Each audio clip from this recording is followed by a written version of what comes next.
Hello everyone. आज हम कक्षा 3 के पर्यावरण अध्ययन विषय के उप विषय पाठ 1 डाल डाल पर ताल ताल पर पढ़ेंगे। तो बच्चों, आज हम पर्यावरण के पाठ 1 डाल डाल पर ताल ताल पर पढ़ने वाले हैं। तो चलिए बच्चों, अब हम अपने पहले प्रश्न की तरफ चलते हैं।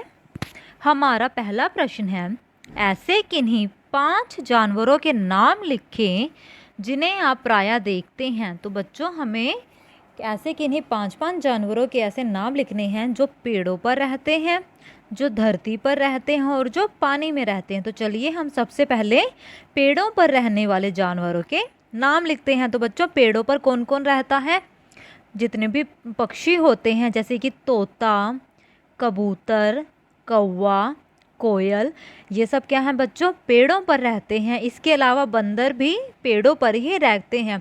अपने आसपास आपने देखा होगा, जो कौवे हैं, कबूतर, तोता, कोयल अपने घोंसले हमेशा पेड़ों पे बनाते हैं। बंदर भी पेड़ों पे ही बैठे रहते हैं। यानी कि पेड़ों पर कौन कौन से जानवर रहते हैं? तोता, कबूतर, कौवा, बंदर, कोयल। इसके अलावा और भी पक्षी हैं जो पेड़ों पे रहते हैं, लेकिन हमें यहाँ सिर्फ 5 बताने थे, इसलिए हमने तोता, कबूतर, कौवा, बंदर और कोयल का नाम लिखा है। ठीक है, अब हम चलते हैं धरती पर रहने वाले जानवरों के बारे में। तो बच्चों, धरती पे कौन कौन से जानवर रहते हैं? हम धरती पे कौन कौन से जानवर देखते हैं? चूहा, सांप, खरगोश, कुत्ता, गाय। यानी कि चूहा, सांप, खरगोश, कुत्ता, गाय। इसके अलावा बिल्ली भी आपने देखी होगी, तो धरती पे ही रहती है। तो बच्चों, धरती पे रहने वाले जानवर कौन कौन से हो गए? चूहा, सांप, खरगोश, कुत्ता और गाय धरती पर रहने वाले जानवर हैं। ऐसे ही अब आता है बच्चों पानी में रहने वाले जानवर। जो जानवर पानी में रहते हैं वो कौन कौन से हैं? कछुआ, झींगा, मछली, मेंढक, मगरमच्छ। यानी कि अलग अलग मछलियाँ होती हैं। कछुआ है, झींगा है और मेंढक, मगरमच्छ, ये सब कहाँ रहते हैं बच्चों? पानी में रहते हैं। तो हमने पेड़ों पर रहने वाले, धरती पर रहने वाले और पानी में रहने वाले 5 जानवरों के नाम लिख दिए। अब हम चलते हैं बच्चों अपने अगले प्रश्न की तरफ। हमारा दूसरा प्रश्न है, नीचे दिए गए जानवरों का मिलान उनकी आवाज़ों के साथ कीजिए।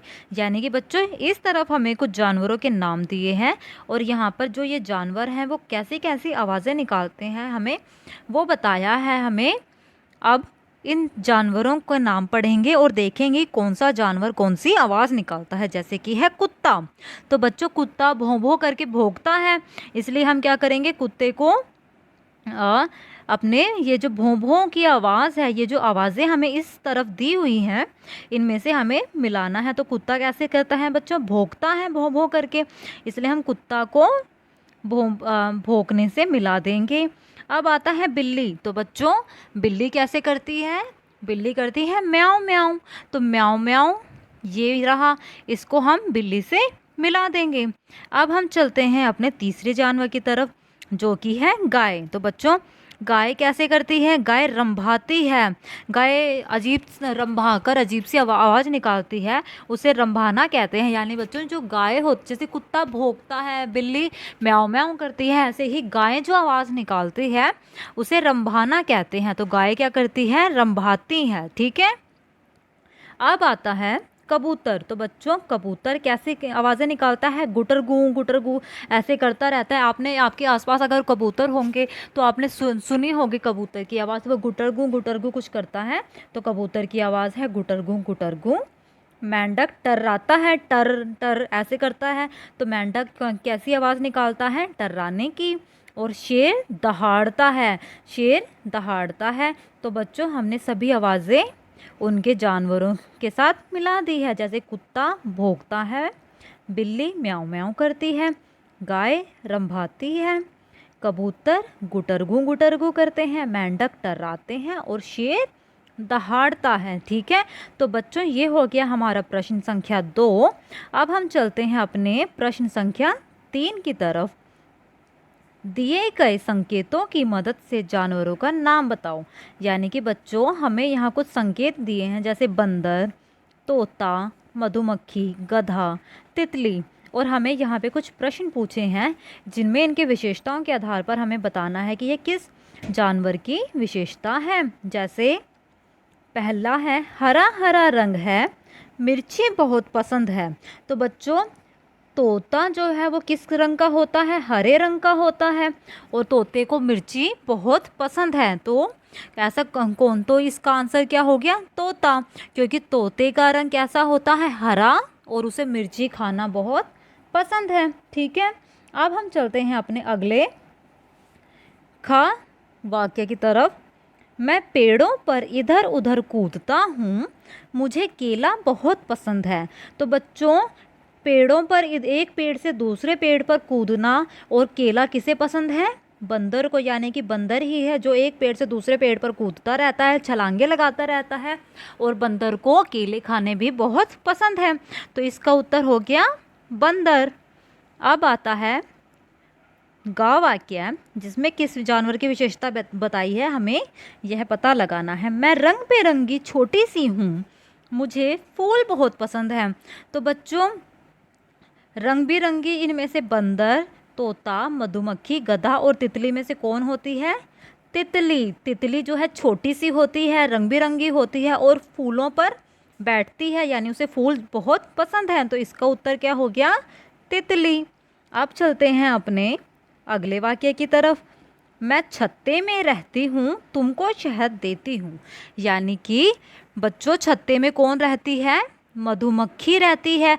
मधुमक्खी का छत्ता होता है ना, और मधुमक्खी से हमें क्या मिलता है? शहद मिलता है। मधुमक्खी के छत्ते में शहद होता है, तो मधुमक्खी क्या देती है? हमें शहद देती है। और वो कहाँ रहती है? छत्ते में रहती है। तो इसका उत्तर हुआ मधुमक्खी। मधुमक्खी छत्ते में रहती है और हमें शहद देती है। अगला है मैं घोड़े जैसा दिखता हूँ, सबका वज़न उठाता हूँ। यानी कि बच्चों मैं घोड़े जैसा दिखता हूँ और सबका वज़न उठाता हूँ, ऐसा कौन सा जानवर है जो घोड़े के जैसा दिखता है और वज़न भी उठाता है? वो है गधा। तो बच्चों गधा देखने में कुछ कुछ घोड़े जैसा लगता है और ये काफ़ी ज़्यादा वज़न उठा सकता है, तो इसका उत्तर हुआ गधा। तो हमने सभी अपने जानवरों की विशेषताओं के आधार पर उनके नाम लिख दिए। जैसे हरा हरा रंग है, मिर्ची बहुत पसंद है, ये कौन है? तोता है। मैं पेड़ों पर इधर उधर कूदता हूँ, मुझे केला बहुत पसंद है, ये है बंदर। मैं रंग बिरंगी छोटी सी हूँ, मुझे फूल बहुत पसंद है, तितली। मैं छत्ते में रहती हूँ, तुमको शहद देती हूँ, ये है मधुमक्खी। और मैं घोड़े जैसा दिखता हूँ, सबका वज़न उठाता हूँ, ये है गधा। अब चलते हैं बच्चों अपने प्रश्न संख्या 4 की तरफ। निम्नलिखित जानवरों के आवास यानी कि रहने की जगह, जहाँ पे हम रहते हैं या जानवर रहते हैं उसे आवास कहते हैं, उसका नाम बताइए। यानी कि हमें क्या है? जानवरों के आवास का नाम बताना है।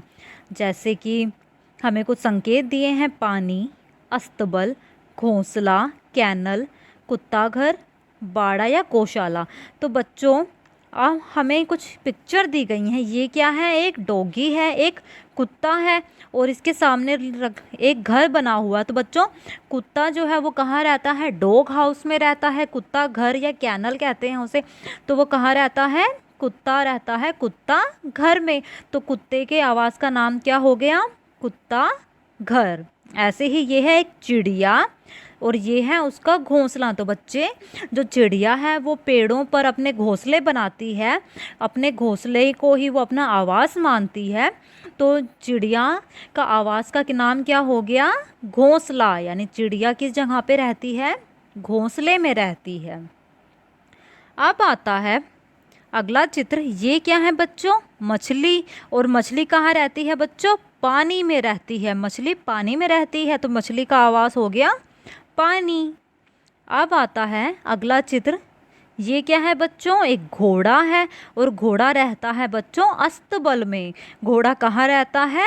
अस्तबल में रहता है, यानी घोड़े के आवास का नाम है अस्तबल। और ये है बच्चों एक गाय। ये किसका चित्र है? ये एक गाय का चित्र है। और बच्चों गाय कहाँ रहती है? गौशाला में। तो गाय के घर का नाम क्या है? गाय के आवास का नाम है गौशाला। शाला। तो बच्चों जैसे कि तो हमें पता है कि जो कुत्ता है वो रहता है, उसके आवास का नाम है कुत्ता घर। चिड़िया के आवास का नाम है घोंसला। मछली के आवास का नाम है पानी। घोड़े के आवास का नाम हुआ अस्तबल। और गाय रहती है गौशाला में, तो गाय का आवास हुआ गौशाला। ठीक है, अब चलते हैं बच्चों अपने प्रश्न संख्या 5 की तरफ। नीचे बताई गई गतिविधियों के लिए शरीर के जिस हिस्से का मुख्य रूप से उपयोग किया जाता है उसका नाम बताइए। इसके लिए बच्चों हमें कुछ संकेत भी दिए हैं, जैसे कि पैर, पंख, शरीर का निचला भाग और फिर से पैर। अब हमें कुछ गतिविधियां दी हैं बच्चों, हम चलिए उन गतिविधियों को पढ़ते हैं और फिर हम बताते हैं कि इन गतिविधियों को करने के लिए हम शरीर के कौन से हिस्से का इस्तेमाल किया जाता है। जैसे उड़ने वाले जानवर, तो उड़ने वाले जानवर यानी कि उड़ना, इसमें गतिविधि क्या है, उड़ने की है। उड़ने वाले जानवर कौन कौन से होते हैं बच्चों? कबूतर, तितली, ये सब क्या है, हवा में आकाश में उड़ते हैं। तो उड़ने का काम ये कैसे करते हैं? अपने पंखों से करते हैं। तो यानी कि उड़ने के लिए जानवर किसका सहारा लेते हैं? पंखों का। तो अपने वे शरीर के किस हिस्से का प्रयोग कर रहे हैं? पंख का। ऐसे ही आता है अब रेंगने वाले जानवर। तो बच्चों रेंगने वाले जानवर जो है इस तरीके से रेंग रेंग कर कहीं पर भी जाते हैं। जैसे कि रेंगने वाले जानवर हो गए छिपकली और कछुआ। तो ये छिपकली, कछुआ जैसे रेंगने वाले जानवर हैं, वो जो इस तरीके से कहीं पर भी रेंग रेंग कर जाते हैं, वे इसके लिए अपने शरीर के किस हिस्से का प्रयोग करते हैं? ये प्रयोग करते हैं अपने शरीर के निचले भाग का। अपने शरीर के निचले भाग की सहायता से ही वह रेंग रेंग कर कहीं पर जाते हैं। अब आता है चलने वाले जानवर। चलने वाले जानवर जैसे कि शेर, बैल। तो चलने के लिए ये जानवर किसका प्रयोग करते हैं? अपने शरीर के किस हिस्से का प्रयोग करते हैं? चलने के लिए वे प्रयोग करते हैं अपने पैरों का। ऐसे ही जो कूदने वाले जानवर हैं वो कैसे कूदते हैं? जैसे कि कंगारू हैं, हिरण हैं, वो कूदते हैं, कूदते कूदते कहीं पर भी जाते हैं। तो वे कैसे जाते हैं? अपने पैरों के सहायता से वो कूदते हैं और पैरों की सहायता से कूदते कूदते वो कहीं पर भी पहुंचते हैं। तो ये गतिविधि वो कैसे करते हैं? अपने पैरों से करते हैं। ठीक है, तो बच्चों ये हो गया हमारा प्रश्न संख्या 5। अब हम चलते हैं अपने छठे प्रश्न की तरफ। नीचे दी गई तस्वीर को ध्यानपूर्वक देखिए। अपनी उंगलियों और अंगूठे की मदद से जानवरों के चित्र बनाएं। तो बच्चों जैसे कि आप देख सकते हैं यहाँ पे कई सारे जानवरों के कुछ चित्र दिए गए हैं। आप सभी को अपनी उंगलियों की सहायता से और अंगूठे की सहायता से चित्र बनाने हैं। जैसे कि यहाँ पे एक मछली बनाई है, तो आपको क्या करना है? इस मछली को बनाने के लिए या इस चूहे को बनाने के लिए या शेर बनाने के लिए आप क्या करेंगे? एक अपनी उंगली को ऑरेंज कलर में डुबोएंगे, संतरी रंग में डुबोएंगे और अपने कागज़ पर अपनी उंगली को इस प्रकार से लगा देंगे। उससे क्या होगा? आपको एक लाल रंग का ऐसे निशान मिलेगा अपनी उंगली का। उसके बाद आप इसके चारों तरफ जो है इसके चारों तरफ चित्र बना सकते हैं, कुछ भी कर सकते हैं। ठीक है, तो ऐसे ही आपको क्या करना है? सभी बच्चों को अपने उंगली और अंगूठों की सहायता से इन जानवरों के चित्र बनाने हैं, जैसे कि हम दिखाए गए हैं। जैसे ये कीट है, इसको बनाने के लिए अंगूठे का इस्तेमाल किया गया है। इधर ये जो बिल्ली है, ये खरगोश है, इन्हें बनाने के लिए उंगलियों का इस्तेमाल किया गया है। यानी कि उंगलियों को रंग में डुबोकर अपने किताब कॉपी पर आपको अपने पेज पर, किसी भी पेज पर आपको क्या करना है? अपनी उंगली को छापना है। उसके बाद उस पर अपनी पेंसिल की सहायता से आप उनकी शक्ल या उनका मुँह बना सकते हैं। जैसे कि यहाँ पर एक शेर आपको दिखाया गया है। यहाँ पे बच्चों क्या करना है? आपको अपनी उंगली को संतरी रंग में डुबोना है और फिर आपको अपने कागज़ पे उस उंगली को लगाना है। आप जब अपनी उंगली हटाएंगे तो वहाँ पे आपको संतरी रंग का कुछ ऐसे गोला मिल जाएगा। बाद में जब वह सूख जाएगा तो आप उसके चारों तरफ इस तरीके से ऐसे ऐसे चारों तरफ कुछ उस शेर के जो बाल होते हैं वो बना सकते हैं, उसकी आंखें बना सकते हैं, उसकी मूंछ, उसके नाक, उसका मुंह, कुछ भी बना सकते हैं। तो आप सभी को ये करना है। ठीक है, अब हम चलते हैं बच्चों अपने आज के अगले कार्य की तरफ जो है जीवन कौशल सप्ताह 1। आज हम बच्चों अपने जीवन कौशल में वायु प्रदूषण के बारे में पढ़ेंगे। तो चलिए हम जानते हैं वायु प्रदूषण क्या होता है और ये किस कारण से होता है।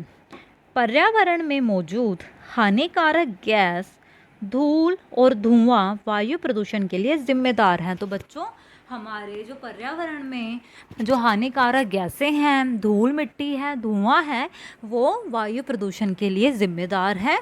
वायु प्रदूषण मनुष्यों, जानवर और पौधों के लिए बहुत हानिकारक है। ये जो वायु प्रदूषण होता है, जब धूल मिट्टी और जहरीले गैसों के कारण हमारी जो हवा है वो दूषित हो जाती है, उससे हमें, जानवरों को और पेड़ पौधों को काफ़ी नुकसान होता है बच्चों।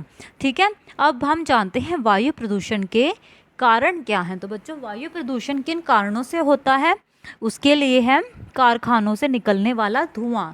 यानी कि बच्चों आसपास आपके कई कारखाने होंगे जिनमें से धुआं निकलता रहता है।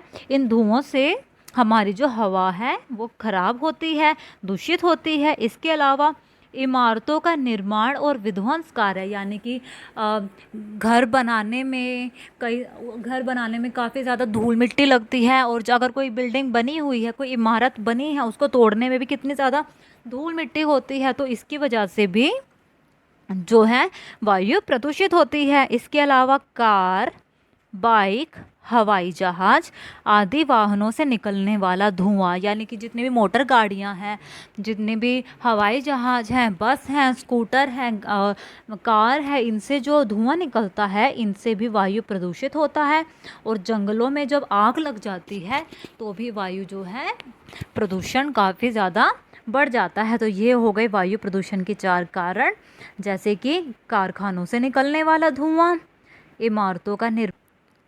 इमारतों का निर्माण और विध्वंस कार्य, कार, बाइक, हवाई जहाज आदि वाहनों से निकलने वाला धुआं और जंगलों में लगने वाली आग। अब हम चलते हैं अपने अगले वाक्य की तरफ। सर्दियों के मौसम के दौरान धुआं कोहरे के साथ मिल जाता है, इसे धूम कोहरा या स्मोक कहते हैं। बच्चों हम सभी को ये पता है कि जब सर्दियां आती हैं तो कितनी ज़्यादा एकदम से चारों तरफ कितना धुआं सा लगने लग जाता है बच्चों, उसे हम स्मोक कहते हैं या धूम कोहरा कहते हैं। क्योंकि जो हमारे आसपास का धुआं होता है, जितना भी हम हानिकारक गैसें हैं, वो ठंड में जो कोहरा पड़ता है उसके साथ मिल जाती है और उस धूम कोहरे का निर्माण करती है, जिससे हमारे चारों तरफ एकदम धुंधला धुंधला सा हो जाता है, काफ़ी ज़्यादा प्रदूषण हो जाता है। इसे क्या कहते हैं, धूम कोहरा या स्मोक कहते हैं। ठीक है बच्चों, आप अब एक चित्र देखेंगे। ये चित्र आपको दिखाई दे रहा है, ये चित्र हमें दिखाता है कि वायु प्रदूषण कैसे हो रहा है। जैसे कि ये गाड़ियां हैं, बस है, ये एक बस है, इनसे कितना ज़्यादा बच्चों आप देख सकते हैं धुआं निकल रहा है। इसके अलावा ये कारखानों से कितनी भारी मात्रा में धुआं निकल रहा है। ठीक है, और ये फैक्ट्रियां जितनी भी हैं, सबसे कितना ज़्यादा धुआं निकल रहा है। तो इन धुएं से क्या है बच्चों, वायु प्रदूषण होता है। तो और भी कई कारण हैं, जैसे जंगल में आग लग जाना, गाड़ियों से धुआं, कारखानों से धुआं निकलना, ये सब क्या है, वायु प्रदूषण के कारण है। अब आता है हमारा प्रश्न 1, वायु प्रदूषण के कोई 2 कारण बताइए।